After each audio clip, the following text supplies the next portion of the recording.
Hi, welcome to Ken's Games Collection and a pickups video for the month of December. First off, Merry Christmas everybody. I hope you all got some awesome gifts over Christmas. To be honest with you, I'm filming this before Christmas, just trying to get some videos out of the way, but I hope you all had a great and safe Christmas. Let's start off with something that I've been searching for a long time. I think it was back in 2015, 2016 when I picked up a copy of Project Zero. Maiden of Blackwater collector's edition was the Aussie one, and I've always been thinking about trying to hunt down either a Japanese, well, it had to be a Japanese copy because I don't think it got released in America as physical release of this game, just so I could have the cover. And I go on to, I think it was Instagram, and I see Nick from Enigma Custom Cases just happened to show this case that he created, and I got it off of him, and I just want to show this because it looks so great. In America it's called Fatal Frame. In the European territories it is Project Zero, Maiden of Blackwater, but this looks really cool. Now I can finally display it with pride on my shelf, just because, you know, it hasn't got the Australian classification sticker on here. It's just my thing, I tell you, but it looks really great. Really happy with that. I was thinking I really would love to get a custom cover, and there it is. He had it, so I bought it off of him. So Nick, thanks very much for that. Now let's get into some of these games I got. Let's start off with a Switch game. Now I picked this game up for $15. I've been watching this at EB Games for a while now, and it's called Black Sad, Under the Skin. So I tried a little bit of this. I haven't really had a chance to play it, but it kind of reminds me of film noir, that going back to the 30s and 40s. Even I can look at this and I can think of Grim Fandango. I don't know if it's in the same league as Grim Fandango, because that was an incredible game. But the characters in this are very strange. They're not human. The main character looks like a panther.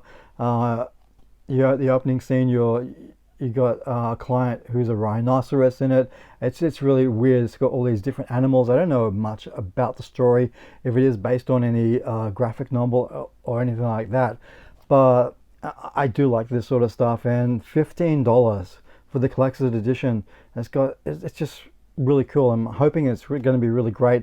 I did do a 9 gig update for this game, so I don't know if it was downloading. I don't know what it was downloading, if it was just fixing a lot of bugs in it or not, but I did notice that when I started playing it before I did the download, that it wasn't looking that great. So hopefully the update has fixed that, and I'm kind of thinking maybe I should have got this on the PS4. But $15, man, that's just incredible. Now there is a lot of sales on over Christmas and the New Year here in Australia with EB Games, and Batman the Enemy Within, $20. I've been really wanting this game for a long time now. I actually had it on pre-order for the Nintendo Switch, but it never made it to the Switch. It got cancelled.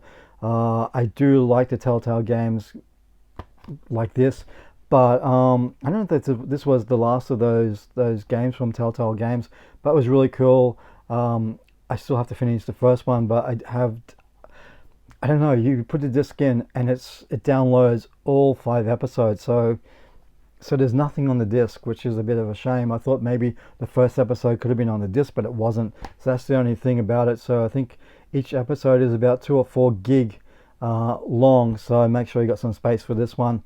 But yeah, I like the Batman stuff. It's really cool. I picked up this game because I like my independent titles. I really do. And the Sojourn really is something different. A first-person puzzle game. I'm probably going to do a episode of Under the Radar for this game, so I'll leave it at that. But it's very unique, and if you look at the back cover, it's really intriguing when you look at the different artwork that you're seeing on here. It's just like, I don't know how to describe this game. It's a lot of puzzle based. It's a puzzle based game. That's the best way to describe it. A first person view, and some of it is very logical. Other things you have to sort of work out, and it does get you thinking, which I think is a good thing in it. But I do love the graphics on this game. It's so cool. Now, another game I picked up, I think this was about $24, and I really was intrigued to try this on the Switch. And it's the Assassin's Creed 3 remaster, and it also comes with Liberation, which I got on the PlayStation Vita. That game was built for the Vita, so you know, that was incredible to see that Ubisoft back then did, build a game, Assassin's Creed game from the ground up for the Vita. So we got that game on here as well. Recommend it, really cool. Look, this is going back to the PlayStation 3, Xbox 360 era. It looks pretty good for what it's worth, but it is 2 generations old now, I guess you could say, or 3 if we look at, we got another gen now. But it's cool. I never finished Assassin's Creed 3, so I need to complete the game, the series of Desmond Miles, the character in this. So I really need to play this. I've got to see if I've actually played it on the PlayStation 3. I'm not too sure about that, but we'll see. Now, my daughter's been really into Sonic the Hedgehog, and I thought, okay, I want to track down the games of Sonic the Hedgehog on the Wii. So far I got Sonic Colors, and now I got Sonic and the Secret Rings. Now I was thinking I would look at some of the gameplay footage of this game, and my daughter loves it. So I think this was about $15. I picked this up, which is cheap. Again, remember, I have a budget of $200 a month.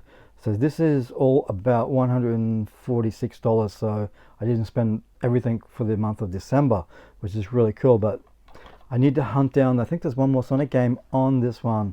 I'm not sure what it is, but I need to find that one.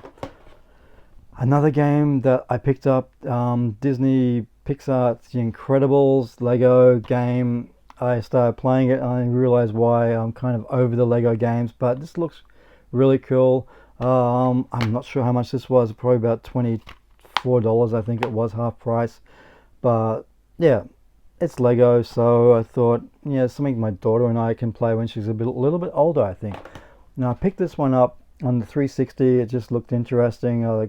It's called X-Blades. It's the best thing about this game is probably the cutscenes, to be honest with you. It's a hack and slash game.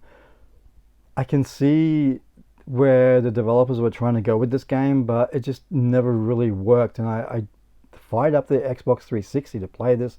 Had to do an update for it, so I don't know if it helped it much. It doesn't look like it has, but there's a lot of fights you have to do. You're sort of stuck before you can move forward in this game, and I don't like that sort of arena style fighting, I guess you could say. You have to defeat all of these enemies, then you progress in this game, and I really don't like that. But it could have had a lot of potential if they would have had it more like just a standard run jump platform hack and slash game, instead of doing all this sort of stuff. And there's the collisions in this is really ridiculous. When you hit enemies, it doesn't look right. It just looks really wrong. But yeah, I think it was about $15. As I said, the cutscenes look really good. Looks like an anime, but yeah, what can I say? It's different. It was not what I was thinking it was going to be. And the final pickup for the month of December was on the PlayStation 4, and it's Guacamelee. So I got two of the first and second game on this disc for $15. When this first came out, this was like $65. So with the sales, $15, even though it's the Aussie release, I can get a custom case, hopefully from Enigma, and it still works out so much cheaper. But a great game. I started playing the first one. I just love the art style. This is the thing I keep talking about in games. I love the art style and the games, and this is really great. So I'm really happy with it. I did pick up Little Town Hero for the Nintendo Switch earlier in December. Again, it was on sale at EB Games. I played it, and I didn't realize it's from the makers of the Pokemon. I'm thinking, oh man, this is going to be great. It looks fantastic. The battle system is a complete mess. I would go and do this battle with, I don't know if they're the boss battles or whatever they are, and it would just drag on for a half an hour, and it's all done with like card things, and it just doesn't feel right. And the way you would fight the bosses with the different things, I thought, okay, I got my cards are higher than his, so I should defeat him. Completely the opposite. I would get defeated thinking that I got a better card system than what that they had, and it was just a mess. So I ended up taking that one back. Even though it looked really beautiful and I really wanted to like it, I put probably about 4 or 5 hours into that game, convincing myself this is going to be a great game, but it wasn't. I realized that I wasted that much time when I could be playing something else that I would enjoy more, so I did take it back. Also, I picked up the Elgato 60S, put it on the iMac. The iMac should be able to run it. It's got USB 3, it's got all the requirements, but I couldn't get the thing to work. And when I did get it to work, the screen was green and staticky. It just was like I needed to take it back. Complete waste of money that was. So I'll stay away from Elgato. Maybe, I don't know why it was doing that, and the Mac was more than capable of running that thing, which is a shame because I wanted to do a video capture, streaming and stuff like that. But I was even thinking, oh man, do I need to get a new computer because of that? But then Tim from Rage Light Gaming, he bought the Elgato as well. It worked once and that was it, and he took it back and got a refund as well. So I'm thinking, okay, it could be a faulty batch, I don't know, but that's a lot of money for us to spend, so just get rid of it. And I'll just use the $20 one, which is actually working a charm, which I bought off eBay, a capture card. So there you go, don't need to spend hundreds of dollars on Elgato. But that is the pickups for the month of December.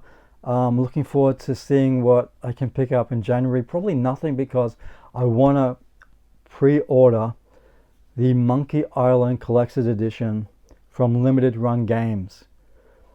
That thing looks phenomenal, and it was one of my favorite games going back to the 90s. And that collector's edition with Guybrush Threepwood, I think it's a 6-inch figurine, and there's a shadow box and all this other stuff in it. I'm thinking, oh my god, I'll forego getting anything for the month of January just so I can get that collector's edition, and so that's what I'm planning on doing. But yeah, I can't wait to get that. It's going to be awesome. I can't wait to do unboxing. Got a lot of things I want to do. But that's what I picked up for December. So thanks very much for watching. I'll see you next time. Bye.